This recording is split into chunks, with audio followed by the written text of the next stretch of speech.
This is the tale of a religious order that grew out of greed, hatred and envy, was based upon religious intolerance, and yet managed to create such a myth of propaganda around itself that it was viewed as something of the highest spiritual and moral standing, and still is to this day.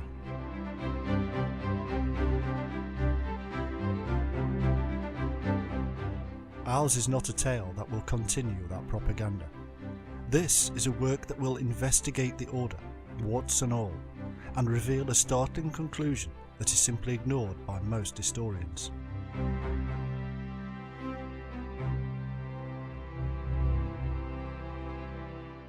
This is a history of the sovereign military order of the Knights of Malta, like you've never heard before.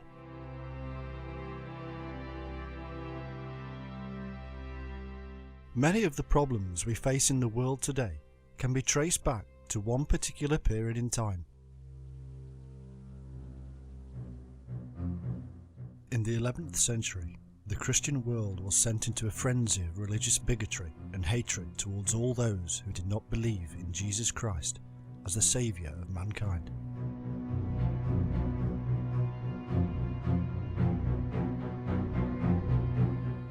Hundreds of thousands of European Christian zealots poured across Europe, killing tens of thousands of Jews and other so-called unenlightened people along their way towards the battlegrounds of the Holy Land.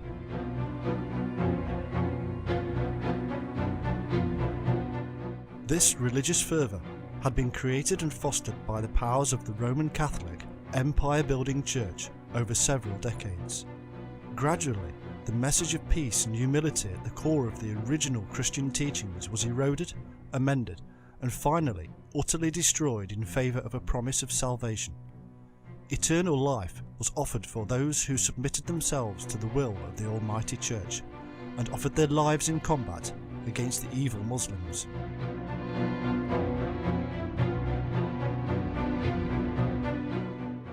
All the sins of your life and those of your ancestors would be forgiven if you took the cross and marched with your brethren into the promised land.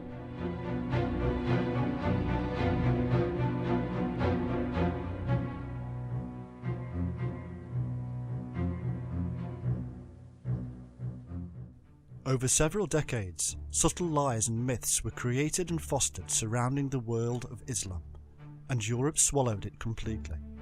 The Catholic Church utilised this emotional power and the fear of hell and went on a crusade to destroy its opponent, steal land and grow fat and rich on the proceeds.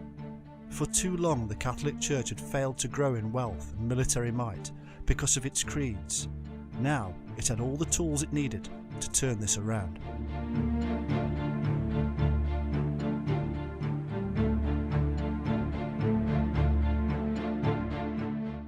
The truth is that on the whole, Christians, Jews, Gnostics and all manner of other groups had lived relatively peacefully side by side with their Muslim rulers for 300 years.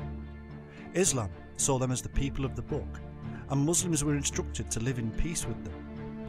The aggression came from the Christian side, spread originally by the empirical Byzantine Church, which was ignored initially by the Catholics, but then later utilised as a great story for their own ends.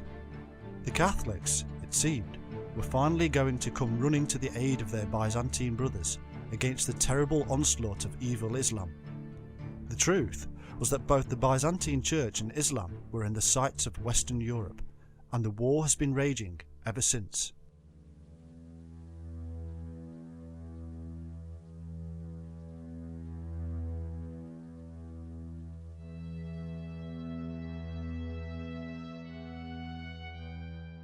But history is never quite so simple, for it involves humans who live with divided and often dualistic minds, cultures and civilizations.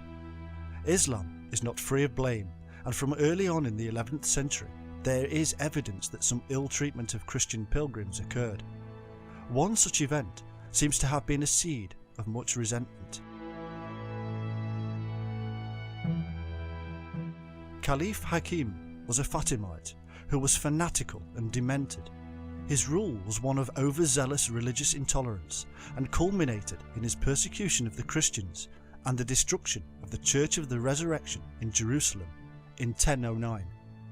This kind of act played directly into the hands of a Catholic Church which had been steadily altering doctrine towards a more radical, militaristic approach.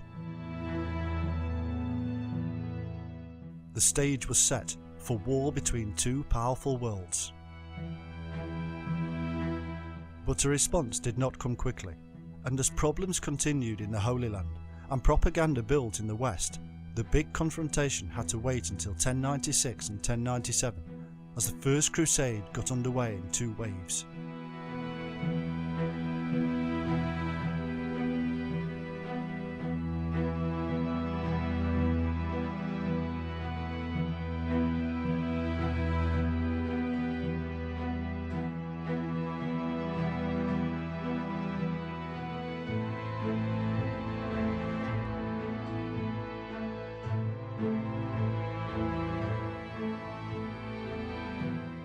It was in this period that the Order of St. John of Jerusalem was set up under the auspices of being a religious community to care for pilgrims.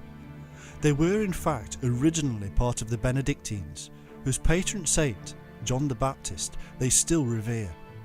The very first Grand Master was Brother Gerard, who had in fact simply taken over the work of previous men and women such as Father Simon of Syracuse. The original location and acts of the order therefore stretch back much further than the assumed date of 1099.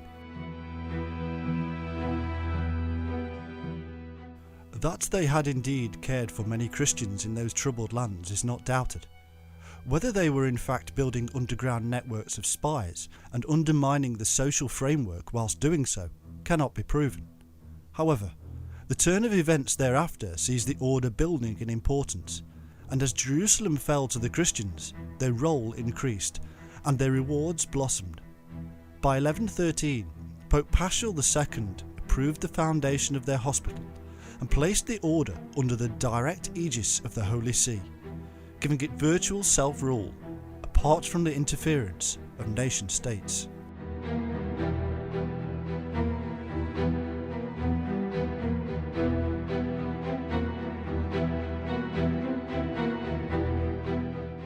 The situation in the Holy Land quickly turned into a European feudal battleground, and the order itself took on a military role due to the constitution of the King of Jerusalem and the rules of the new Grand Master, Raymond de Puy.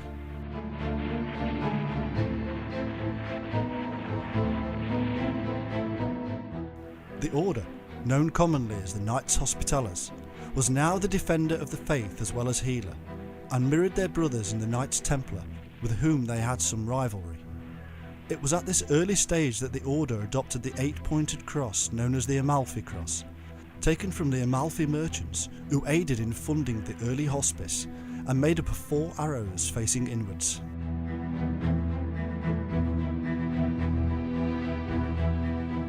By the end of the 13th century, the final Christian stronghold in the Holy Land fell, and the order retreated to Cyprus, and then in 1309 they took the island of Rhodes under the guidance of Grand Master Fawkes de Villeret. It was obvious to everybody by now that the defence of the West and the power of Christendom in the Mediterranean would rely heavily on a strong naval force, and so the order built one.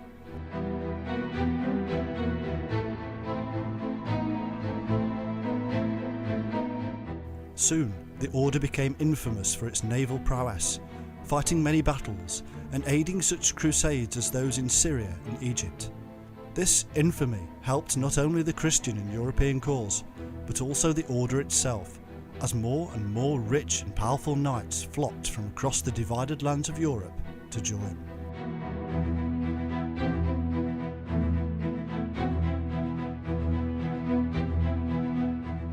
In addition to this, the Hospitallers took in the remnant of the disbanded and discredited Knights Templar, along with much of their treasure, wealth and land.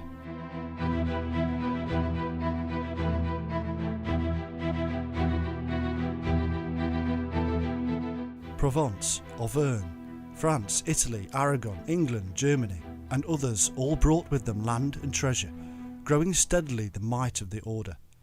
Governed by a Grand Master, the order minted its own money, created its own rules, and managed one of the most strategically powerful naval forces the planet has ever seen.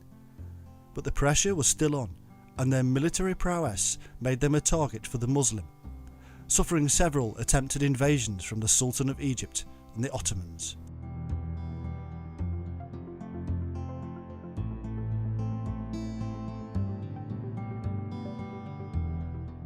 In 1522, the 400 ships and 200,000 strong force of Suleiman the Magnificent finally arrived on Rhodes, and there was a heroic 6-month siege, ending in the knights being allowed to respectfully withdraw to Sicily. It was a mistake Suleiman would regret. For several years the knights had no real home, until they struck a deal with Emperor Charles V of Spain to occupy the islands of Malta and Gozo.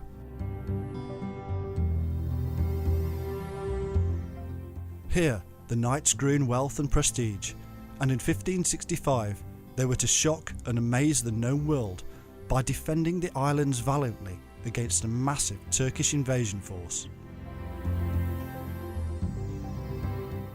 Their constant actions against Barbary pirates and Muslim vessels had drawn the anger and focus of the Ottoman Empire. In addition to this, Malta itself was seen as essential for the Ottoman invasion of southern Europe. The only things standing in the way were the Knights of Malta. 700 knights and around 8,000 soldiers held back and defeated an estimated force of 40,000 Turks. Under the guidance of Grand Master Jean Parisot de la Valette, the Knights of Malta made a courageous stand against all odds and became the heroes of Christendom.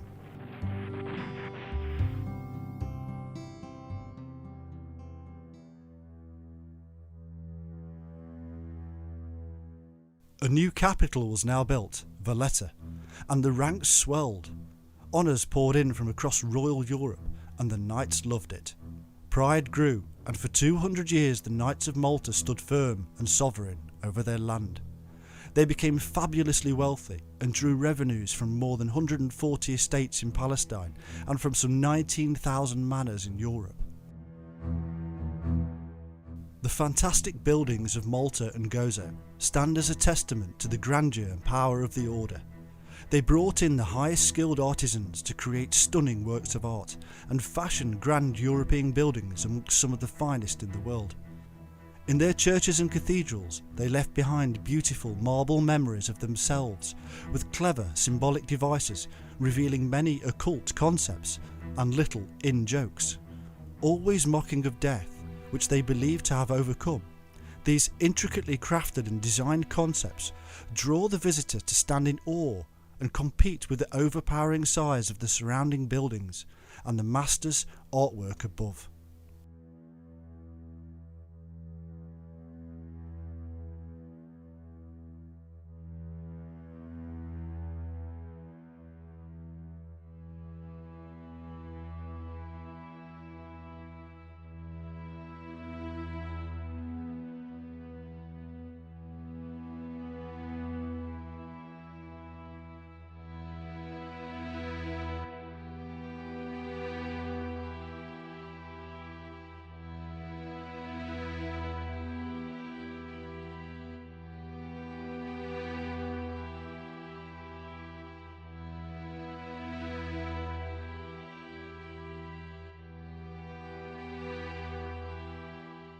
But times were changing in the world. Movements were forming. Underground knowledge was being spread abroad, and the old ways were falling apart. Royal houses collapsed. The power base of the Catholic Empire was being undermined, and with it the power of the order itself. Towards the end of their time in Malta, the Grand Masters and the Knights became something other than the supposed chivalrous and pure Knights of the Cross they were supposed to be.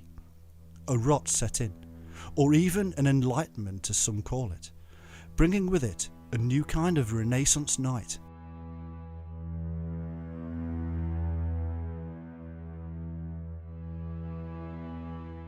One of the final Grand Masters brought with him ideas outside of the Catholic creed and discredit on the order itself. His name was Manuel Pinto de Fonseca.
It is the mid-18th century, and the grand city of Valletta is the pride of Malta.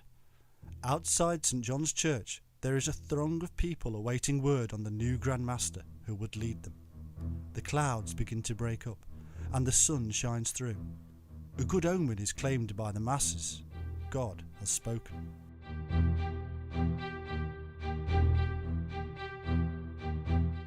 The announcement is swiftly made.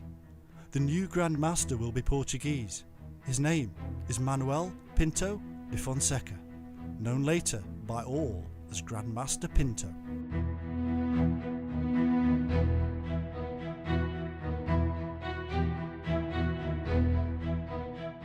The people are overjoyed and live in hope that this will be an upright and honest leader.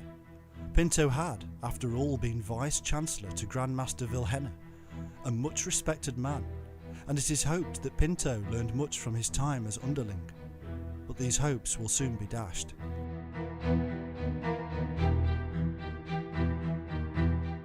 Pinto was the 68th Grand Master of the Order of the Holy Religion of the Knights of St John of Jerusalem, of Palestine, of Rhodes and Malta. He reigned from 1741 to 1773.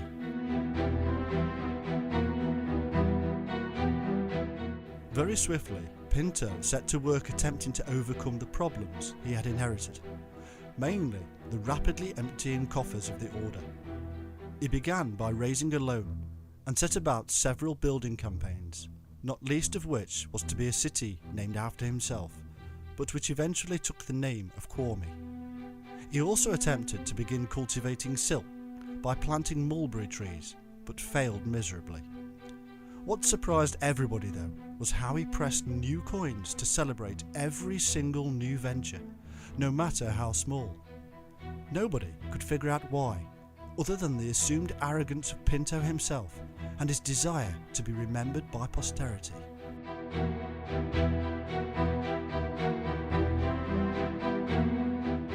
Indeed, this was the pattern Pinto was to set for most of his reign, and it drew the consternation of his knights and the people of Malta, ultimately to the point of revolution. In 1749, one of his bodyguards named Kasar discovered a Turkish plot led by a Muslim slave named Mustafa Pasha to overthrow Pinto. The plot was halted, the ringleaders punished, and Pinto pressed more coins to celebrate. However, Mustafa was an incredibly important slave, being the Pasha of Rhodes, and under French pressure and for peace with the Turks, Pinto released him.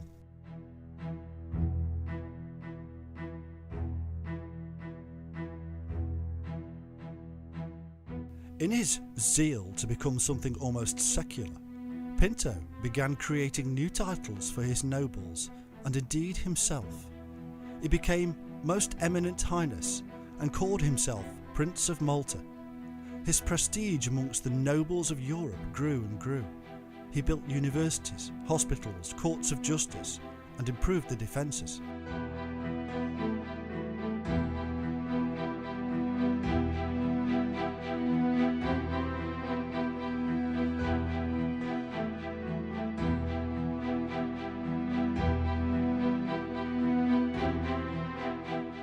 The Knights of Malta were certainly no longer mere monks and servants of the Pope. They had ideas far in excess of their little rocky island in the Mediterranean. Pinto knew and understood the power he had in this rapidly changing world, that he was the sovereign of a very strategically placed island, that he and his men stood between the East and the West. His knights were in fact some of the world's most powerful nobles, or sons of nobles, collected from across Europe. But he also knew that this strength would depend upon his own clever chess playing, and he played non-stop with monarchs across Europe.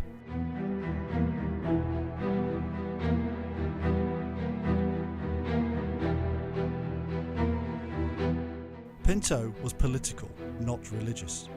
His power was in his prestige and position, not in his humility to the church. But he knew that times had changed, and with it the order itself was under threat. Europe was no longer predominantly Catholic, and trouble in France would slow the massive revenue from the French knights. His own Maltese subjects were turning on him, due to the revolutionary ideas spreading rapidly around the world and the falling standard of living on the islands. All men are equal was the call of the common man, and yet Pinto maintained a pompous and austere profile, lavishing luxuries on himself and his friends.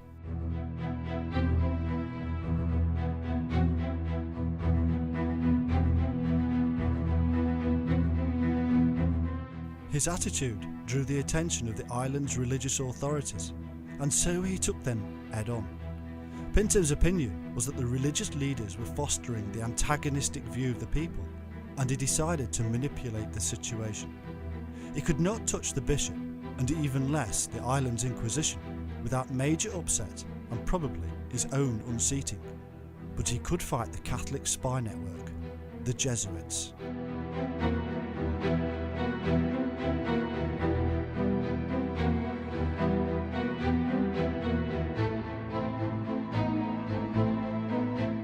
In truth, the Knights of Malta and the Jesuits had never seen eye to eye, and many believed that the Jesuits had become too powerful in the order itself.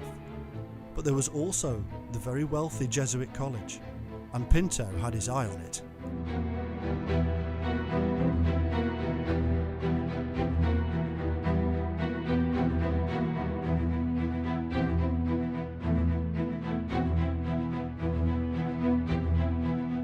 However, only the Pope himself could remove the Jesuits from Malta, and so Pinto fabricated a lie that it was in fact the King of Prussia, Frederick II, who was demanding their expulsion.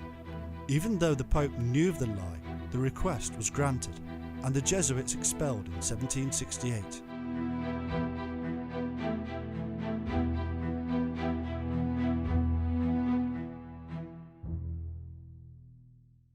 Following a powerful battle between Pinto and the Inquisition for the Jesuit college, Malta emerged with its own university, and Pinto seemingly more arrogant than ever.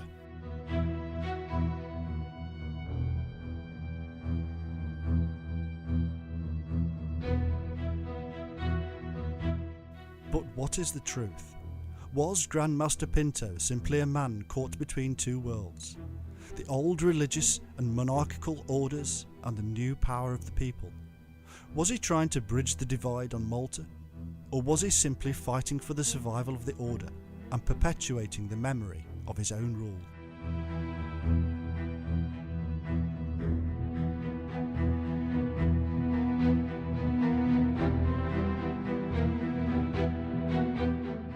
The truth is that Pinto, like many knights and grand masters before him, did not follow the rules of religious convention. They were not entirely pious. They gambled, battled, and fornicated like all men. Pinto himself had an illegitimate son named José Antonio Pinto de Fonseca e Villena. The line still exists to this day.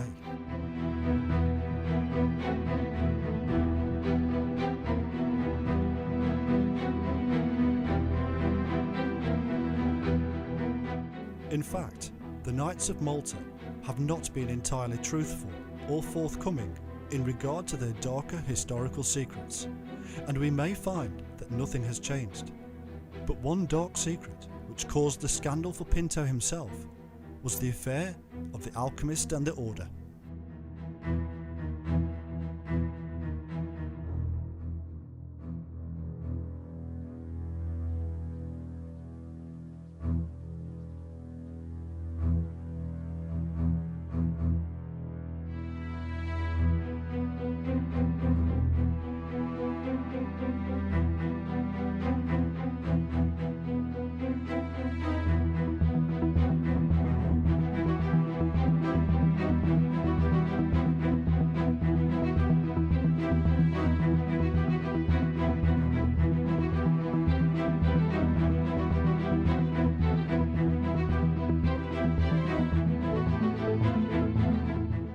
Ever since the medieval period, and before, great minds in Europe have known that there was more knowledge in the world than that passed on to them by the rule of the Church.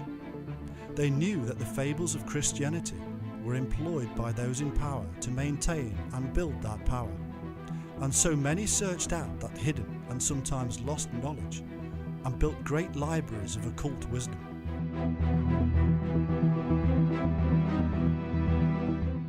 These men and women were not ordinary men and women. They were learned in the arts, languages, science and politics.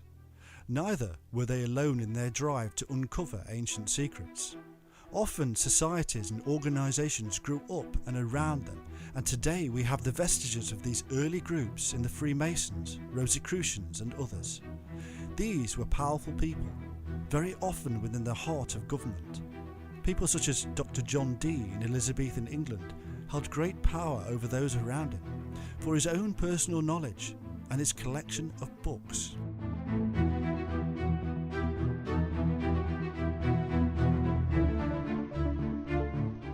By the late 18th century, the Freemasons had become one of the most powerful non-state, non-religious and non-governmental bodies in the known world, and it was spreading like wildfire.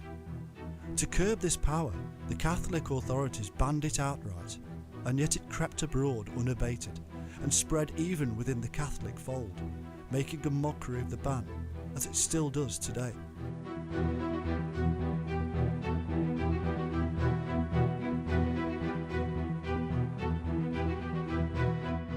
The very basis of Freemasonry reveals a knowledge that is not just claimed to be from before the advent of Christianity, but was in fact based upon the knowledge that created Christianity. The Knights of Malta, under the leadership of Grand Master Pinto, were not separated from this influence, an influence which was aiding in the spread of the overthrow of monarchies and religious power, and spreading the word of equality for all mankind. Whilst disseminating these New World views, Freemasonry was in fact being joined and taken over itself by the very people it supposedly sought to undermine. In truth, these new movements simply shifted the power base back to the old elite, while circumnavigating the emotional tide of the masses.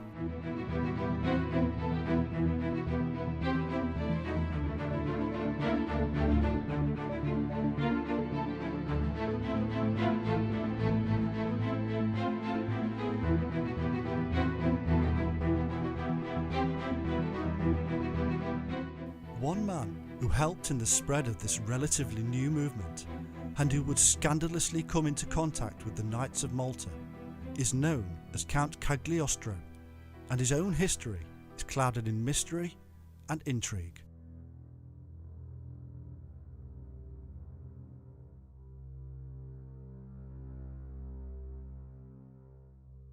It is claimed that Cagliostro's real name was Giuseppe Balsamo, and by others that this itself is a fabrication. Evidence from 1787, however, uncovered by Goethe and closer to the period than anybody else, reveals documents placing Cagliostro's heritage within the Balsamo family, and Goethe even visited Felicita Balsamo, Cagliostro's mother, in Palermo to ascertain the truth.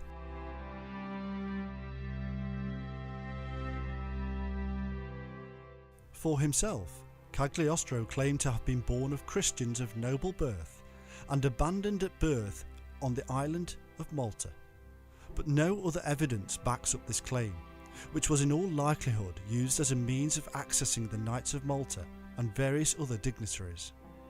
The claim in fact becomes more bizarre, mystical, and builds his occult pedigree as he supposedly travels to Medina, Mecca and Cairo, learning the sacred arts of alchemy, the Kabbalah and magic.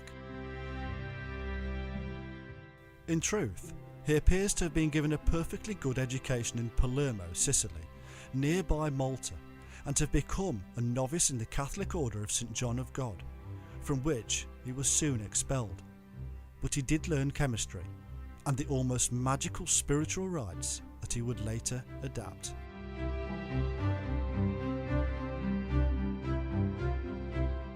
Fleeing to Messina following some dubious attempts at fraud, we next find Cagliostro on the island of Malta, and here we know the history to be true, for it is recorded by the knights themselves. Here, Cagliostro became an auxiliary of the order, using his medical and chemistry skills as a pharmacist within the hospital.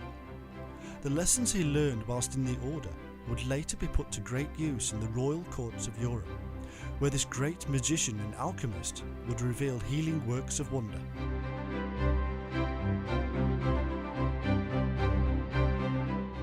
The later archivist of Grand Master Rohan would write that Pinto spent 1 million lira in entertaining Cagliostro, an incredible sum of money for a fraudulent dropout at any time. There had to be good reason.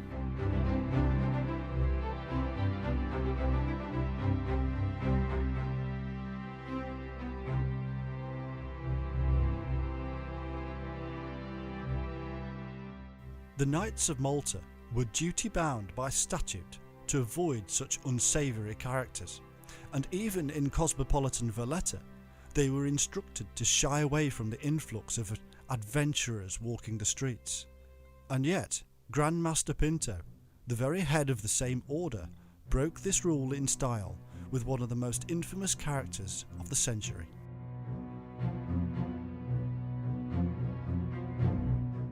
The diary of Saverio Mifsud, a Maltese doctor of the time, reveals the truth. For some months, there had been lodging in the palace of His Most Serene Highness a man who claims to be a chemist. This man was received by His aforementioned Highness and admitted to his full confidence, being lodged in his palace and maintained at his own expense. The reason for this is that he has announced his intention to concoct a certain elixir of life designed to keep man sound in health, both in body and mind.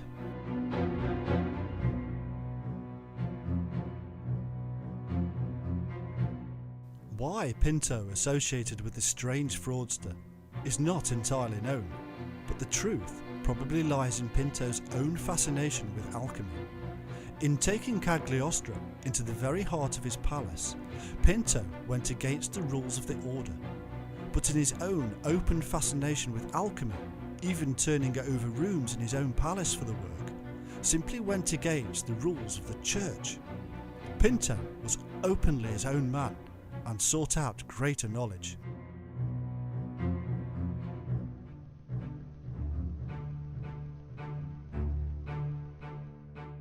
Whether Cagliostro and Pinto actually managed to uncover the secret of the elixir of life is open to debate, but Grand Master Pinto was the longest lived of all Grand Masters, dying at the incredible age of 92 and being perfectly lucid until the end, fit indeed of body and mind.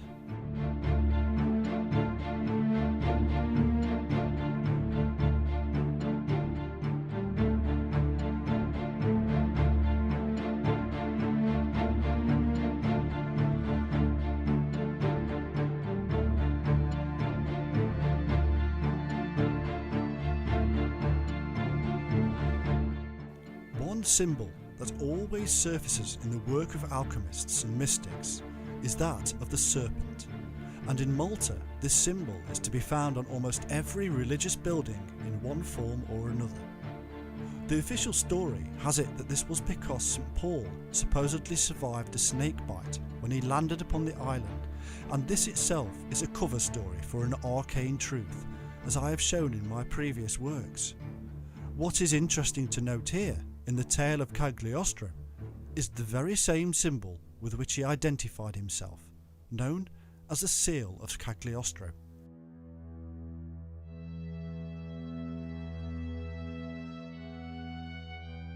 This unusual symbol depicts a serpent, an apple in its mouth, impaled with an arrow, and was found amongst his personal effects on his death in 1795. While the symbol has obvious alchemical elements, its precise meaning is unknown, although the great mystical writer Eliphas Levi stated that it contained the names Akarat and Althotas, two names associated with Cagliostro, and representing the great secret and the great work of the alchemist. It is in fact the symbol of a union between the opposing forces, the universal balance which is the great work itself, upon the self.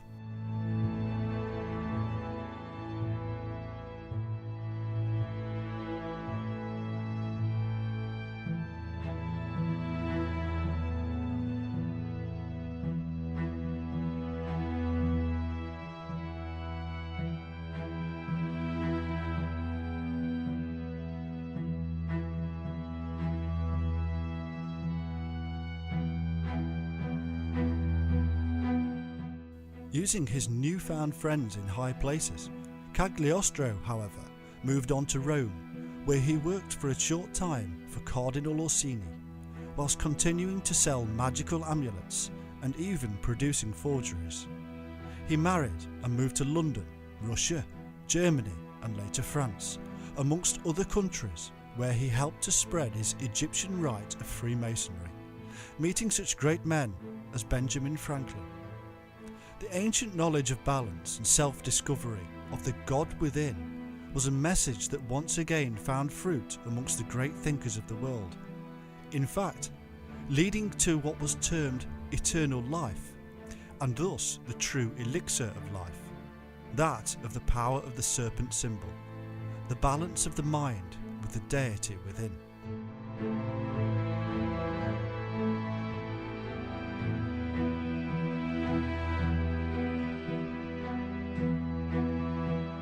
In France, he was prosecuted in the scandalous affair of the diamond necklace, which involved Marie Antoinette and Cardinal Rohan, but was later released due to insufficient evidence against him.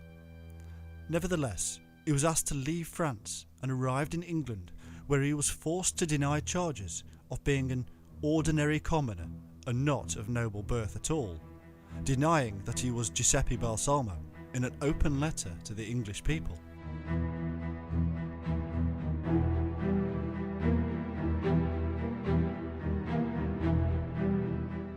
Eventually, Cagliostro visited Rome, where he was caught red-handed by spies of the Inquisition and probably betrayed by his own wife.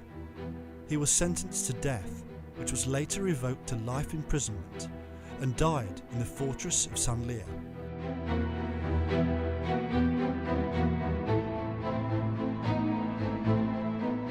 For all his faults, Cagliostro made his mark supplying the supposed mystery of the ancients to the hungry minds of the royal courts in Europe, and all this following his time with the Grand Master of Malta, going strictly against the order's own rules, which state no one should dare to practice any kind of sorcery, or be involved in it, or imitate any form of it. Anyone found guilty of practicing any of these sorceries, or commissioning such practices to others, will be condemned to row in the galleys for 5 years. The same punishment will be meted out to those goldsmiths and silversmiths who dare receive or work on any kind of metal for alchemy, without earning any exemption of the penalty on the plea of ignorance.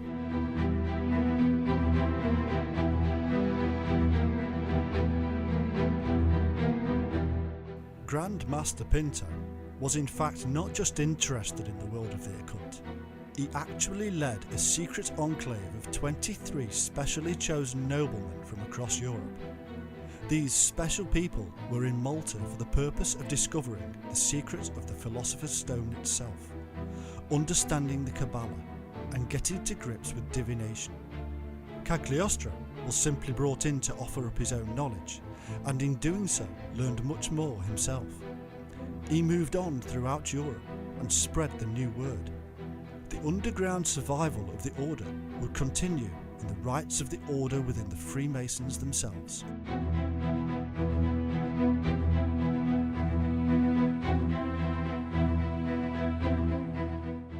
Evidence from two Scottish travellers, William Baird and Ian Douglas, in around 1770 shows Grandmaster Pinto presiding over this circle of magic and confirming that Cagliostro was in fact receiving an education at the hands of the knights themselves.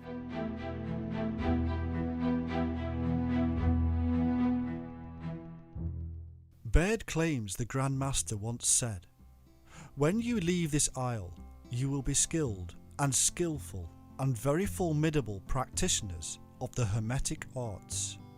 Nothing happens by accident, except disasters. If you are here tonight, it is because you were drawn by that great emanation of God that attracts all who desire wisdom. It is because of willingness to learn that you have been chosen to receive the teachings of the most benevolent wizards of yore. Over the next few years, all of your questions will be answered. When you leave Malta, you will understand why events happen or not. You will be able to shape happenings towards the good of humanity.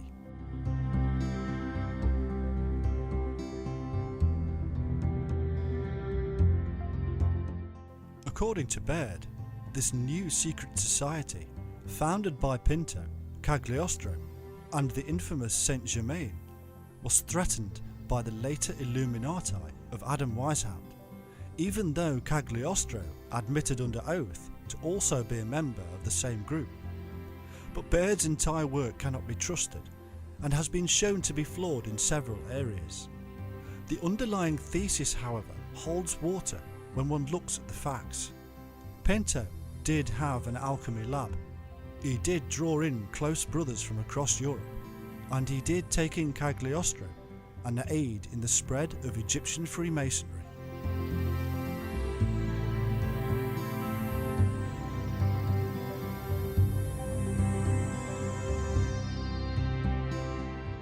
Maltese folktales also back the myths, especially the feeling among the locals that Pinto was some kind of strange vampire, living to an old age and practicing peculiar magic rituals.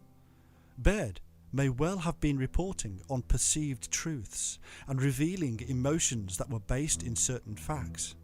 It was even later reported that Cagliostro had been the illegitimate son of Pinto himself.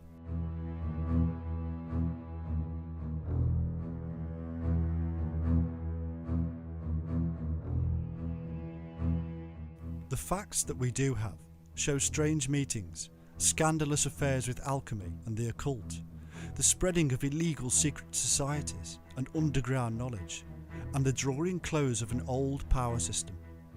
The question on a perfectly political front now has to be, just how and why did the Knights of Malta survive and indeed obtain permanent observer status within the world's most powerful group of countries, the United Nations?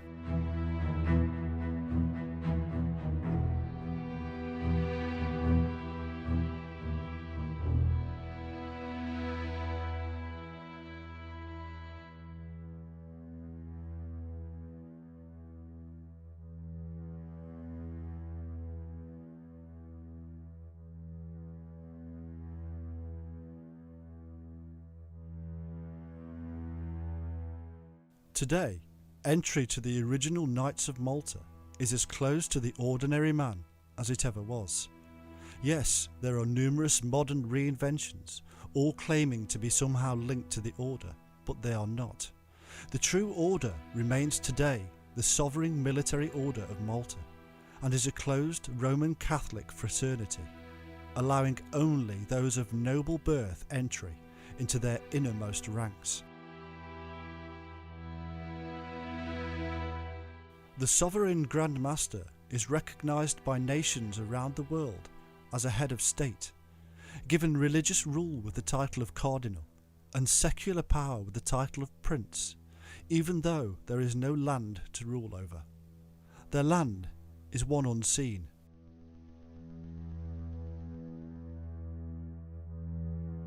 Members owe allegiance to their leader as a royal head of state, and this being above the land of their own birth. Evidence of their power is found just after the Second World War, when their ability to issue passports enabled them to aid Nazis fleeing mainland Europe with false identities.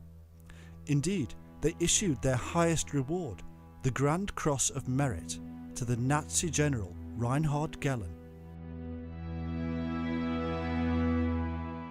It is claimed by conspiracy researchers across the world that the Knights have been implicated in the construction of the CIA, and even Watergate journalist Carl Bernstein claimed that Ronald Reagan's CIA director, William Casey, was a Knight and gave secret information to Pope John Paul II, their main aim to reduce the power of communism.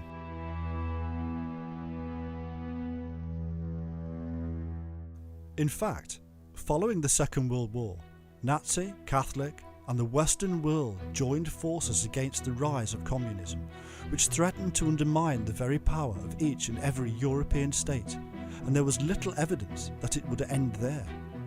There is little wonder, therefore, that the knights, all men of considerable power and authority, were involved in joining forces with the Office of Strategic Studies, the SS, and the British Secret Service and other Catholic powers to fight the power of communism.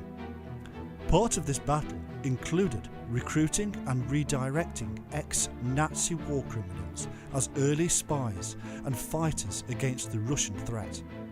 The effective use of the Order's passports was simply part of this secret work.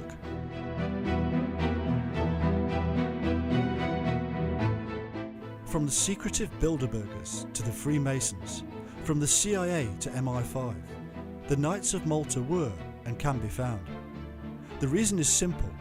It is because they are men of noble birth, are taught and trained in the highest schools and universities in the world, and enter politics and positions of power unlike almost any other closed system.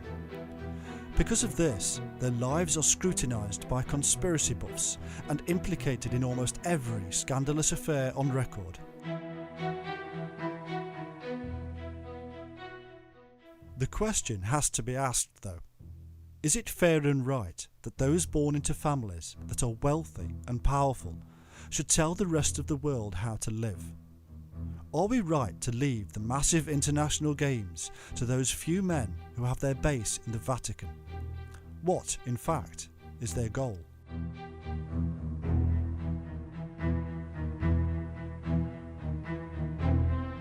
There are approximately now 11,000 knights worldwide, with many break-off groups, including the Protestant Order in Great Britain, closely associated and technically having allegiance to the Pope via the ruling monarch. This order also now has membership of the United Nations, even though it technically has no nation. Why should these people have such access to this incredible power? Did you vote for them?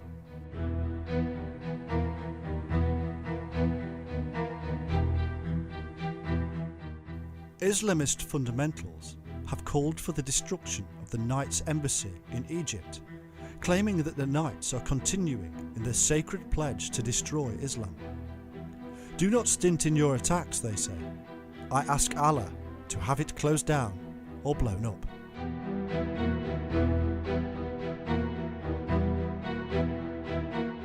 The age of the internet and the dissemination of information has made it possible to join the dots, and together with conspiracy theorists, these Islamic terrorists have worked out that certain members of the Knights Order are also implicated in the security firm Blackwater, which has been used by the USA military to protect its personnel in the various wars.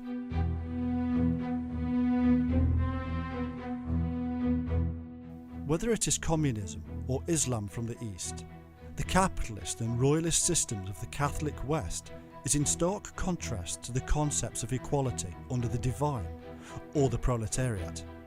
The battle line was drawn many centuries ago, the division of idealism, and neither side is so right that it should cause war and suffering on any scale.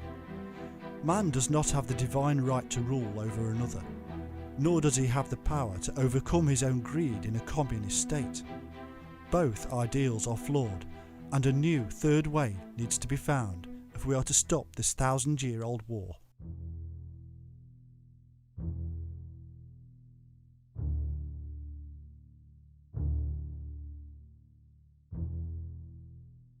But alas, no matter what opinion one may have of the war between West and East, Christianity and Islam, capitalism and communism, it appears to still be raging, and it appears that the warriors of Christ in the black cloak and the white cross are still fighting it.